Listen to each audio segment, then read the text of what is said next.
ముందుగా ఈ సినిమా గురించి ఇంట్రడక్షన్ చెప్పాలంటే భగత్ సింగ్ భగవద్గీత పట్టుకొని సంభవామి యుగే యుగే అనే డైలాగ్ చెప్తే ఎలా ఉంటుందో అలా ఉంది.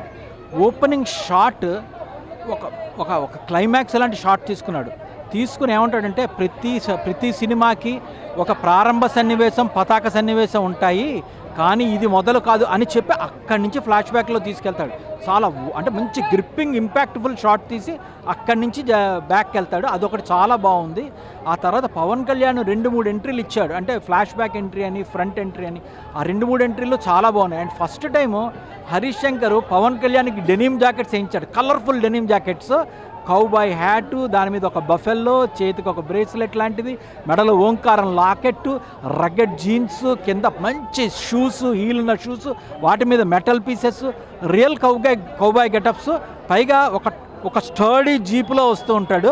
ఆ దుమ్ము రేపుకుంటూ ఆ జీపులో వచ్చి దిగుతుంటే పవన్ కళ్యాణ్ భలే ఉన్నాడు. అదొకటైతే. 2, ఈ సినిమాలో ఉన్న ఇద్దరు హీరోయిన్లు శ్రీలీల కానీ రాశి ఖన్నా కానీ అసలు వాళ్ళు మామూలుగానే చాలా అందంగా ఉంటారు. ఈ సినిమాలో హరీష్ శంకర్కి ఒక చిన్న బ్యూటీ అయ్యి ఉంది. భాగ్యశ్రీ బోర్చన్ ఎలా చూపించాడో పాత సినిమాలో మనం చూసాం.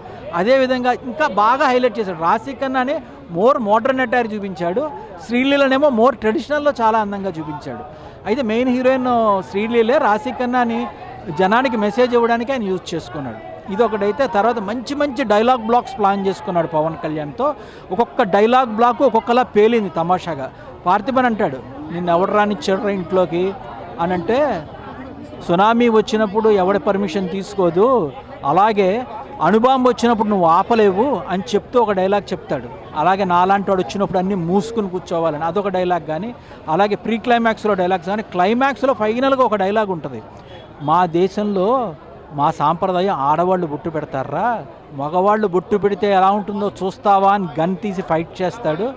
Mind blowing action episode plan చేశాడు. ఓవరాల్గా it's a fantastic movie. Pawan Kalyan ఫ్యాన్స్కి అయితే ఇది ఫీస్టే. ఓజీ కన్నా ఇది పెద్ద హిట్ అవుతుంది.